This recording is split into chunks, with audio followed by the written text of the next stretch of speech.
Buenas tardes a todos, muchas gracias por venir. Y bueno, estamos celebrando hoy el Día Internacional de la Mujer con una conferencia extraordinaria que se relaciona con el tema. Y tenemos para esta ocasión al señor Orlando Hinoa, que es muy conocido en nuestro medio, sobre todo un gran historiador y también un importante editor. Entonces, prácticamente lo que vamos a hacer es que él va a presentarnos el artículo que hizo sobre béisbol femenino durante la época de Trujillo, en los años 40, qué pasó, sobre todo un tema que pocas personas conocen, algo que prácticamente, por lo menos en mi caso, un descubrimiento de un tema tan interesante que en esta época que se están haciendo tantas películas y tanta idea para un temazo, para una película o una serie de televisión, lo que sea. Entonces yo quiero, antes de darle ya el micrófono al señor Hinoa, presentarlo y también presentar el último número de la revista Global, que es el número 66 y que está dedicada al Papa Francisco. Además de, bueno, varios artículos como el que nos reúne hoy, así como otros de diversos temas, como siempre son lo que acostumbramos a publicar. Entonces, bueno, yo voy a leer la biografía que publicamos en el artículo y pasamos inmediatamente ya a las palabras del señor Hinoa.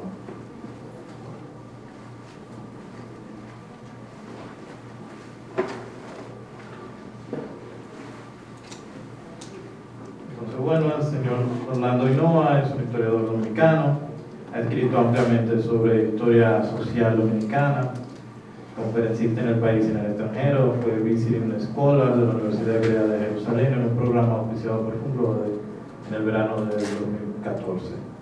Profesor de historia en la maestría impartida en la Cancillería Dominicana. Su producción abarca el texto Historia Dominicana y su acercamiento a la palabra lo llevó a escribir el Diccionario de Dominicanismos.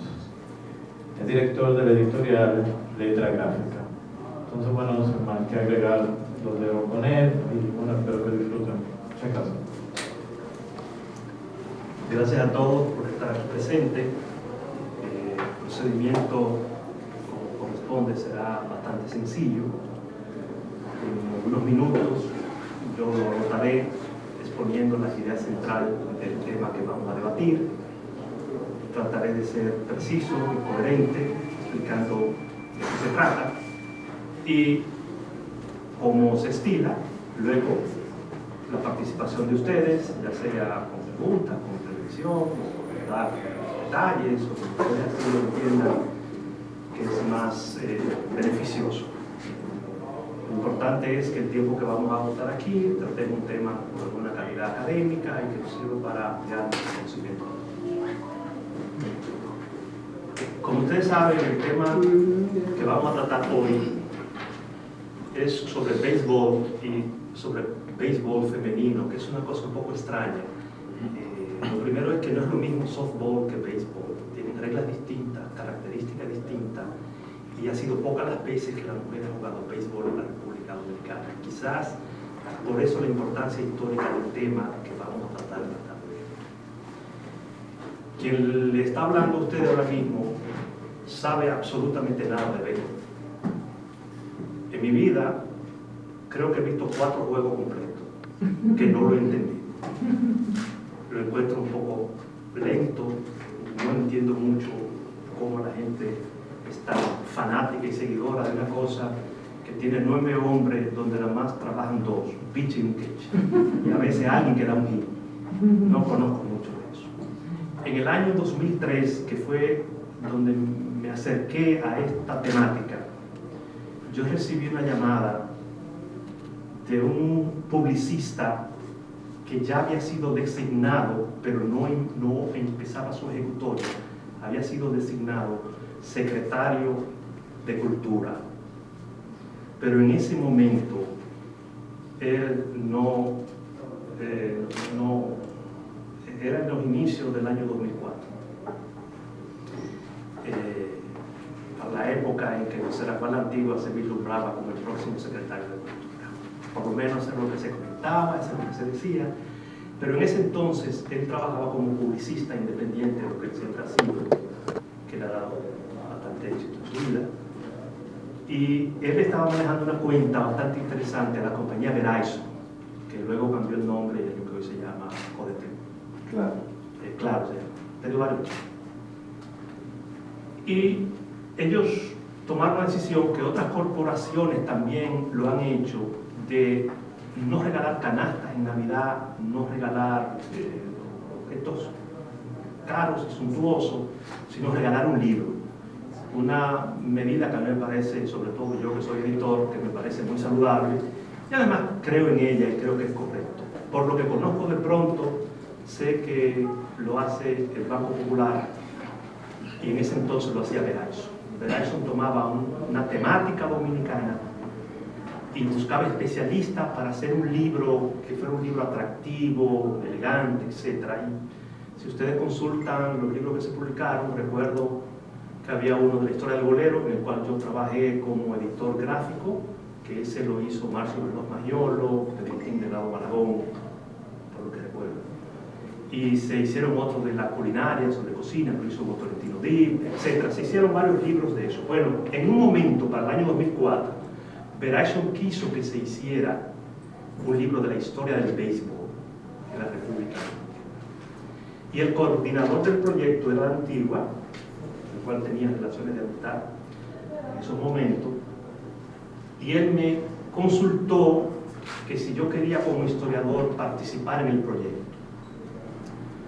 Para mí fue un desafío, porque yo no soy un gran cronista deportivo, ni conozco muchas de esas cosas, pero sé que el béisbol es una actividad social de importancia, y me llamó la atención y me gustó y le dije que sí. Teníamos unos meses para preparar el texto, un poco la carrera, como la mayoría de las cosas que solemos hacer en la República Dominicana. Recuerdo que eso fue quizás lo que me motivó más a investigar, que él decidió que no lo hiciera, porque ese tipo de libro no lo hacía un autor, sino combinaciones de más de un autor. Entonces él quiso que lo hiciera un cronista deportivo y un historiador. Me estaba solicitando a mí la participación como historiador, y él buscó a su compadre, que se llama Héctor J. Cruz, cronista deportivo, para que acompañara en el proyecto.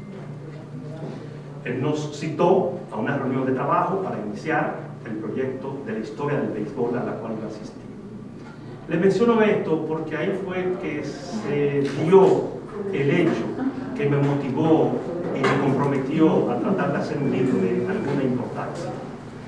Y es que cuando comenzó la reunión de trabajo, el cronista deportivo que me va a acompañar a mí en la redacción del libro, lo veo que está un poco ansioso, porque a él le han puesto un investigador al lado que él no sabe quién es y quien él entiende que no sabe absolutamente nada de esto.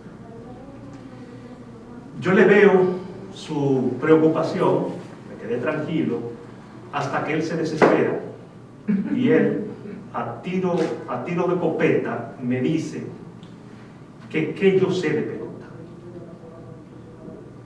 Mi respuesta fue muy simple, le dije nada.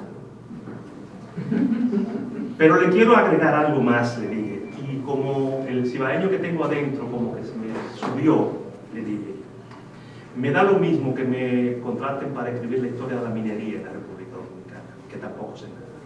Pero le voy a decir algo, no dejaré piedra sobre piedra hasta que yo escriba el libro. Fue realmente una prepotencia, un motivo, ¿verdad?, de la afrenta que habían cometido conmigo. Me trasladé al Archivo General de la Nación. Debo dar fe pública que permanecí 7 meses corrido en el Archivo General de la Nación. Nunca vi al otro señor. Me imagino que él debe saber mucho, porque nunca fue al archivo. Debo hacer un paréntesis. El Archivo General de la Nación es el depositario del grueso de la documentación histórica de la República Dominicana.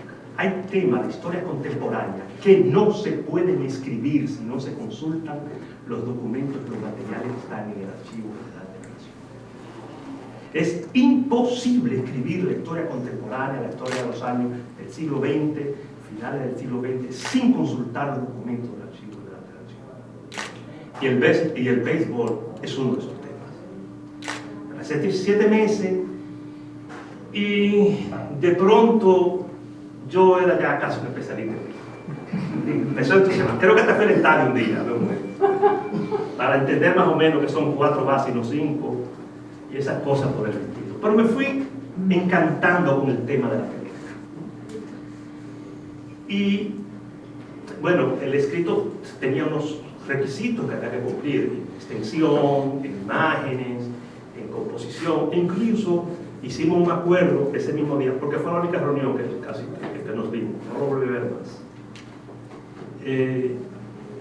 Yo lo único que pedí fue lo siguiente: que yo iba a hacer la parte histórica hasta Trujillo y que la otra persona hiciera la historia moderna de Trujillo en adelante. Me incumplió, porque realmente comenzó a trabajar la parte que... Si usted busca en el libro, se da cuenta que hay partes que están tratadas de los dos temas, porque realmente me incumplió. Él debió haber comenzado en el 61 y no lo hizo. Esos son problemas. Yo empecé a trabajar, el día de entrega entregué, pero yo me quedé con muchos materiales que yo no utilicé en el trabajo del texto de Melanzo. Debo hacer un paréntesis antes de continuar con el contenido. Que la edición de este libro para mí fue muy extraña. Primero, el libro se hizo con una fiesta a todo largo en el Hotel Jaragua, donde a mí no me invitaron. La Antigua pensó que yo me las traía contra él y que no fui para joderle la vida, pero resultó que a mí nadie me informó que ese día se ponía a circular el libro en ese lugar. Me enteré por el periódico al otro día. Lo otro es que cuando llega la Feria del Libro de abril del 2004, me entero que además de la edición de lujo, se hizo una edición popular que nadie me habló de ella. Y 6 meses más adelante me entero que el libro se tradujo al inglés, que tampoco me lo habían dicho. El mundo editorial de ese libro andaba como un poco manga por ojo. Pero bueno, el caso es que yo cumplí con el requisito, escribí lo que había que... Una historia, la historia del béisbol en la República Dominicana es como la mayoría de la historia de los dominicanos, llena de heroísmo. Yo vi cosas ahí increíbles. Por ejemplo, los hermanos Grillo. Grillo A, Grillo B y Grillo C, como se llamaban ellos. Les llamaban Grillo los 3. Uno de ellos murió en la tragedia de Río Grande. Uno de los Grillos, creo que el Grillo C, estaba pichando un juego en Venezuela. Usted sabe que los juegos se hacen de 9 innings. Iba por el inning 21, pichando el solo. Pichando el solo, por 21 innings. Y la cosa se acabó porque él fue a batear de un jonrón y ganó el juego. La historia del béisbol está... son cosas maravillosas que existen. Pero hubo 2 temas que a mí me llamaron la atención. Uno de ellos fue el de los norteamericanos. Yo traía una imagen del equipo de béisbol de los norteamericanos, pero yo le voy a leer una sola página que le voy a leer, porque a mí me llamó mucho la atención. Los norteamericanos, antes de ocupar el país, estábamos merodeando la zona del Caribe y vinieron en un barco antes de la ocupación que se llamaba el Memphis. Lo instalaron frente a donde después tuvo el cine triple. Lo pusieron enfrente. Del Memphis se abrió una novena de pelota, de pelotero del Memphis. Y los dominicanos le hicieron una novena de peloteros dominicanos para jugar contra los marinos del Memphis. Fue espectacular, porque los americanos decían que ellos fueron los que inventaron el béisbol y no se podían dejar ganar de caribeños.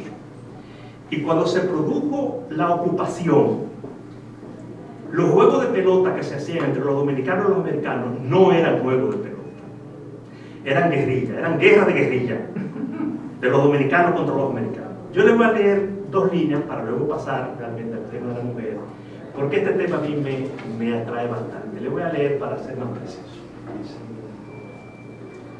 Durante la ocupación militar norteamericana del 16 al 24, el campo de pelota se convirtió en un lugar donde se jugó la dignidad nacional contra los norteamericanos que invadieron la República Dominicana en el 1916.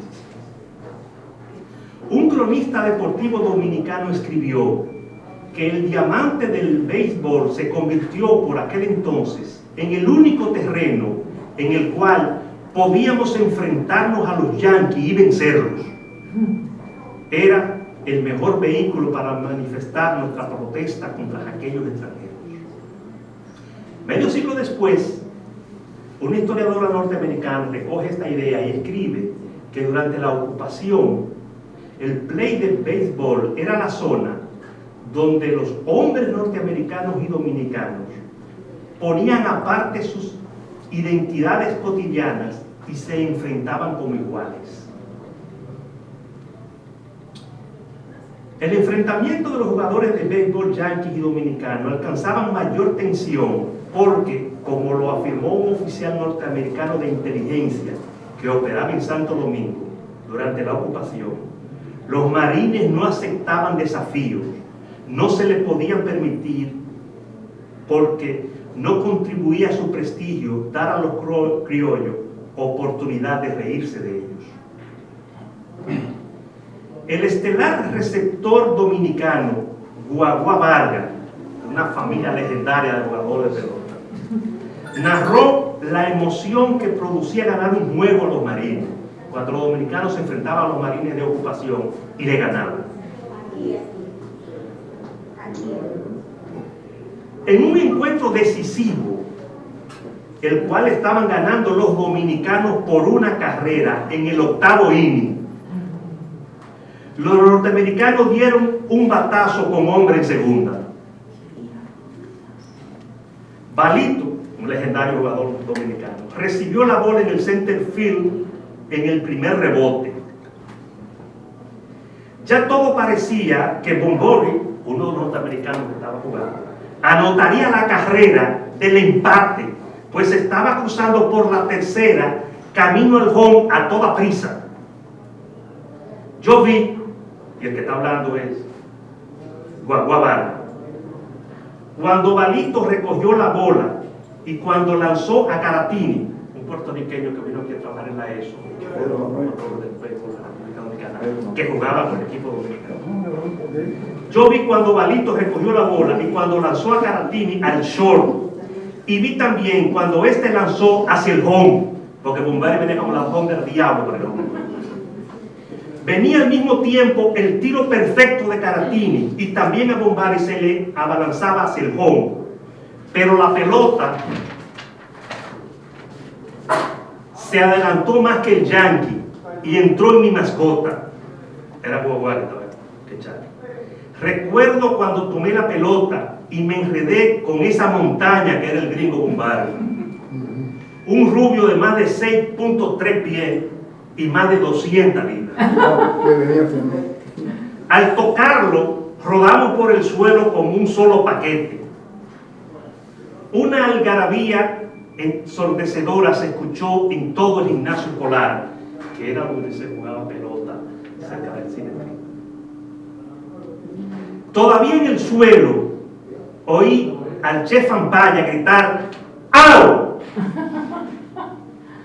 Y sentí cuando Juan Pablo, aquel recordado fanático dominicano, porque había unos fanáticos, coño, terribles, iban al estadio, ustedes lo van a ver, ¿cómo era que iba Juan Pablo? Y sentí cuando Juan Pablo, aquel recordado fanático dominicano, me envolvía en el suelo con una bandera dominicana. Muchos de los peloteros dominicanos simpatizaban con las ideas nacionalistas de entonces. En el verano del 20, los equipos Licey y San Carlos ofrendaron sus esfuerzos a favor de la Junta Patriótica de Damas. Y el 28 de agosto del 20, en el Hipódromo de Santiago, jugaron el Licey y Restauración a beneficio de la Junta Nacional. No hay una cosa que esté ligada más a la política dominicana que la pelota. La pelota, desde que surgió, ha estado ligado al discurrir de la República Dominicana. Un amigo, Jonathan Blitzer, acaba de publicar un artículo en una revista norteamericana sobre el famoso campeonato del 37, donde aquí en la República Dominicana jugaron los más estelares jugadores de la Liga Negra norteamericana, entre ellos Satchel Paige, Salón de la Fama del béisbol negro y Salón de la Fama de Coppertown. Pero jugó también una playa de jugadores negros norteamericanos de primer orden. El béisbol en la República Dominicana está lleno de heroicidad y la historia realmente es bastante atrayente. Lamentablemente yo no puedo pasarle la gráfica, pero una de las que le traía el play que estaba frente al Memphis. El escritor Pedro Pace, el gran escritor dominicano Pedro Pace, tiene un cuento que se llama Los Muchachos del Memphis. Que ese solo cuento, le valía que le hubieran dado el Premio Nacional de Literatura, que nunca lo dieron, por razones que todos ustedes conocen, que no hay que explicarla. Ese cuento, Los Muchachos del Memphis, es una sabrosura, porque en ese entonces el Memphis estaba ahí con un recuerdo de la intromisión de los norteamericanos en los asuntos internos de la República Dominicana. Y la muchachada ponía una tabla entre el arrecife de la ciudad y el casco del barco, y cruzaban hacia el barco, y pues ahí hasta dormía la gente, y el barco ya era parte de la ciudad. Y en ese entonces los peloteros eran calificados porque el play estaba en lo que es la George Washington hoy, pero frente al Memphis, y el home estaba en la parte opuesta. Entonces había una categoría de peloteros muy distinguidos que eran peloteros Memphis. Eso era lo que la pegaban allá. Eso no era categoría de todo el mundo, vamos morrón y pegatero Memphis. Y ese cuento de Pedro Pace, que le invito a que lo busquen y lo lean, realmente es una delicia, y que recuerda cómo el béisbol se consustanció con el ser dominicano, con lo que es el pueblo dominicano. Es una versión increíble. Otra de las cosas que me llamó mucho la atención cuando estaba investigando lo del béisbol fue el caso de las mujeres, y creo que preciso es el día hoy para hablar de la mujer en la historia dominicana, que es el Día de la Mujer, donde de verdad se le dedica un día especial cuando debiera de ser 365, pero bueno, ya tienen uno seguro, que es el 8 de marzo, donde se le dedica a la mujer, y a ella se le hacen muchas actividades. El béisbol femenino, o como dice el artículo, el béisbol se pone faldas, no fue una invención del país. Y el artículo lo explica que eso surgió en los Estados Unidos. Y surgió por algo muy particular, y surgió a raíz de la Segunda Guerra Mundial, porque en ese momento, cuando los Estados Unidos entró en la guerra, se hacía el servicio militar obligatorio. Y muchos de los jugadores estelares del béisbol de los Estados Unidos fueron incorporados a la guerra. Muchos de ellos viajaron a Europa como militares. Y recuerdo uno de ellos que viajó a la guerra de Corea y estuvo también en la Segunda Guerra Mundial. Muchos de ellos que luego fueron Salón de la Fama del béisbol, fueron jugadores estrellas. Como ustedes saben, a pesar de ser un deporte y a pesar de ser una cosa, ¿verdad?, de grupo, el béisbol es un entretenimiento. El béisbol es un show, realmente. Y sucedió que a raíz de la Segunda Guerra Mundial, cuando los jugadores más estelares pasaron al frente de batalla, perdió interés en la asistencia del público al béisbol, porque sus grandes ídolos no estaban jugando. la lista está ahí de los grandes jugadores que se fueron a la guerra, entonces no hacía sentido ir al béisbol cuando no tenía la acción porque no estaban los buenos jugadores. Entonces, un empresario norteamericano, Wrigley, que fabricaba los chicles con verdes largos que nos traían antes de Nueva York, que no lo veo, pero lo ven en todas las paleteras de la República Dominicana, que era un inversionista en el mundo del espectáculo del béisbol, se le ocurrió la idea de que mientras se resolvía que los hombres volvieran a jugar béisbol, se iba a hacer equipos de mujeres jugadoras de béisbol. Y fue realmente un espectáculo. Lo primero fue que allá se tuvo cuidado, lo primero fue que no se les permitió que usaran el uniforme de pantalones de los hombres, porque lo entendían muy masculino, sino que le pusieron faldas. De ahí el béisbol se pone faldas, eran faldas. Lo segundo fue que se crearon como 10 o 12 equipos profesionales de mujeres, que muchas de ellas vivían de eso, de su profesión de pelotera. Y mantenían su casa por muchos años como pelotera, como jugadora de béisbol. Se le instruyó de cómo caminar, de cómo correr. Más que cuidar el guante y la bola, tenían que cuidar el pintalabio, porque tenían que ir a batear con la boquita roja, porque era una cosa femenina, o sea, el béisbol se estaba poniendo falda, y era una especie de espectáculo al principio, pero que se convirtió en jugadoras muy buenas, jugadoras que se robaban bases, jugadoras que daban cuadrangulares. El primer conflicto que se dio fue que los organizadores de ese evento en los Estados Unidos quisieron acortar distancia para que las mujeres no tengan que caminar tan lejos o que los hombrones no se pongan tan distantes. Y las mujeres protestaron. Aquí se va a jugar pelota de verdad. Aquí se va a jugar pelota como se juega la pelota. Y por muchos años, entre los años 46 y los años mediados 50, fue un espectáculo en los Estados Unidos. Los plays se abarrotaban, hacían giras, esas mujeres andaban en unos autobuses por los estados, en Estados Unidos jugando béisbol.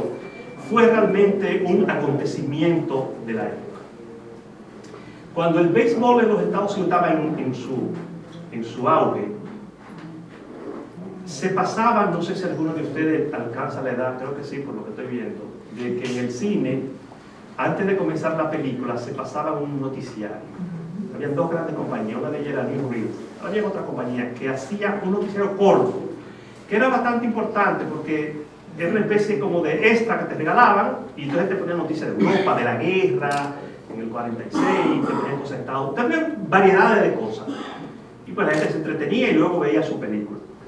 Pues uno de esos reels que se pasó en los cines dominicanos, estamos hablando que se pasó en Barahona, que se pasó en San Juan de la Maguana, que se pasó en la capital, en el Trianón, que se pasó en todos los cines, versaba sobre las mujeres beisboleras, las mujeres norteamericanas que jugaban béisbol. Y entre los tantos cines que se pasó en el país, se pasó en Moca, porque Moca también tiene sus años. Y entre los espectadores que vieron el film estaba un joven abogado recién graduado que estaba ejerciendo en Moca, llamado Antonio Rosario. Que aquí tenemos al ex senador Cruz Infante, mocano, que da testimonio de lo que estoy hablando, anda cerca de la verdad.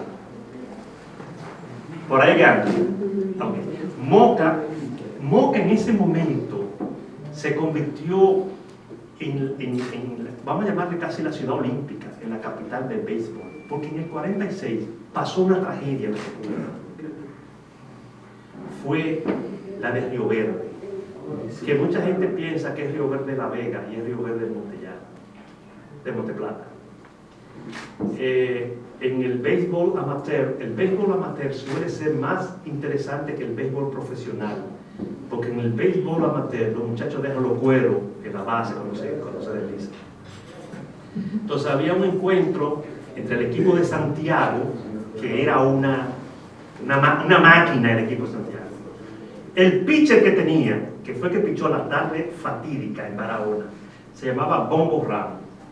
Solamente para decirle quién era Bombo Ramos. Bombo Ramos era un pitcher que Marichal alguna vez en la vida quería ser como él. Si usted considera que eso es poca cosa. Marichal aspiraba a ser Bongo Ramos. Ese era su ídolo. Eso es lo que Marichal quería hacer en su vida. Pichar como pichar. Tenía el labio partido allá. Era una estrella del juego. Él fue de lo que pereció en la tragedia de Río Verde. Esa tarde, cuando jugaron en Barahona, el avión salió para Santiago. Dos cosas se combinaron: mal tiempo e impericia del piloto. El piloto tomó la fatídica decisión de no aterrizar en Santiago, sino de volverse a la capital. Perdió altura, y cuando él intentaba, en la nubosidad de ese día, tratar de alcanzar al general Andrew, realmente él venía por la ciudad de Monteplata y ya venía a una altura tan baja que chocó con una montaña. Todos se mataron.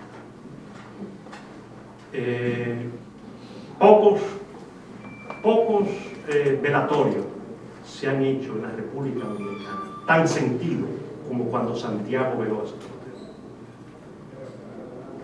Está descrito en las crónicas el velatorio, no el entierro, el velatorio con los cadáveres, y luego el entierro.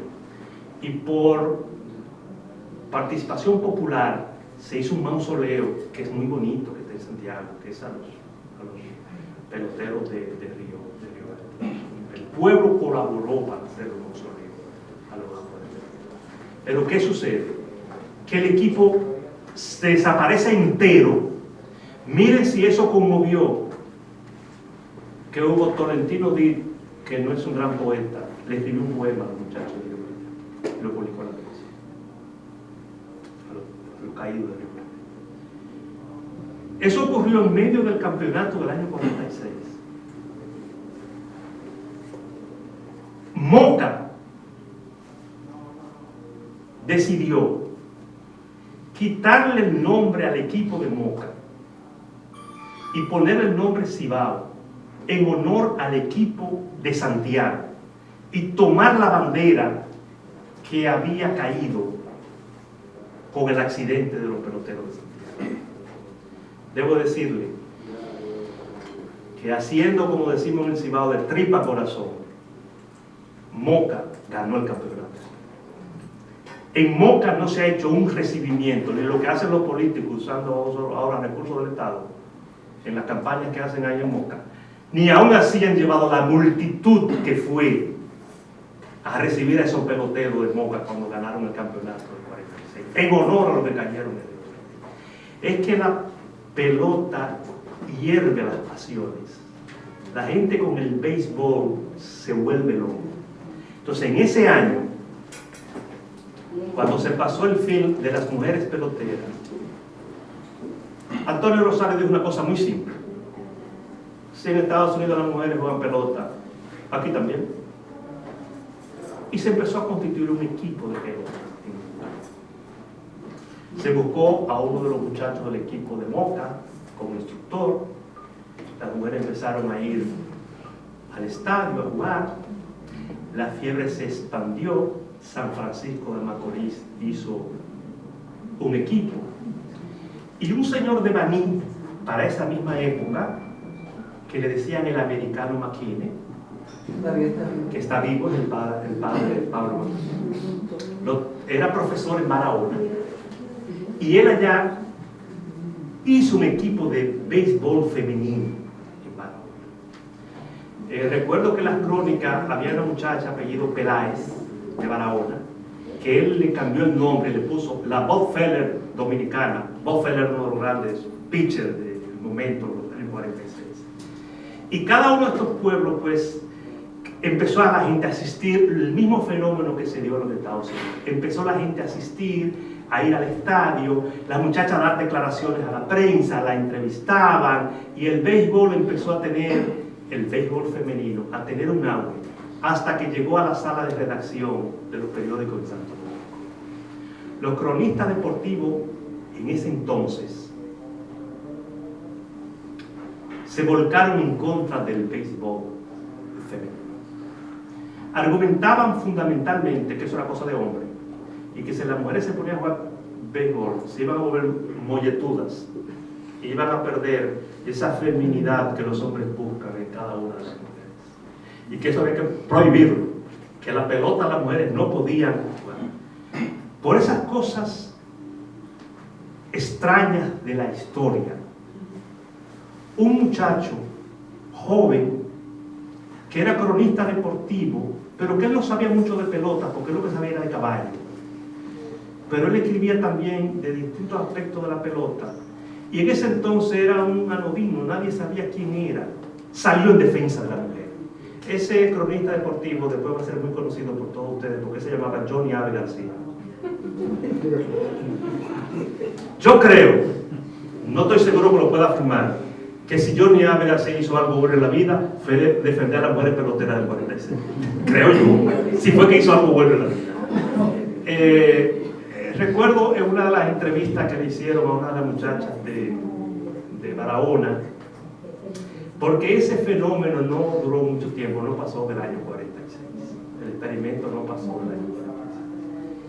Y una de las muchachas, eran muy jóvenes, las peloteras tenían 16, 17 años. Y cuando los cronistas de la capital empezaron a decir que ellas se iban a volver musculosas y se iban, una palabra que se usaba aquella vez, se iban a amachar, los padres de las respectivas jugadoras que al menos pretendían que se le casaran con un hombre, lo primero que hicieron fue sacarla. Y una de las jugadoras con mucha pena dijo: los comentarios adversos de los cronistas de la capital, y luego una cosa que construye mucho pero que en ese momento destruyó, los matrimonios acabaron con la pelota de las mujeres. Me voy a parar aquí para que conversemos, pero más o menos ese es el panorama de lo que fue el béisbol de la República Dominicana, el béisbol femenino de la República Dominicana. Ahora me gustaría pues oírlo a ustedes.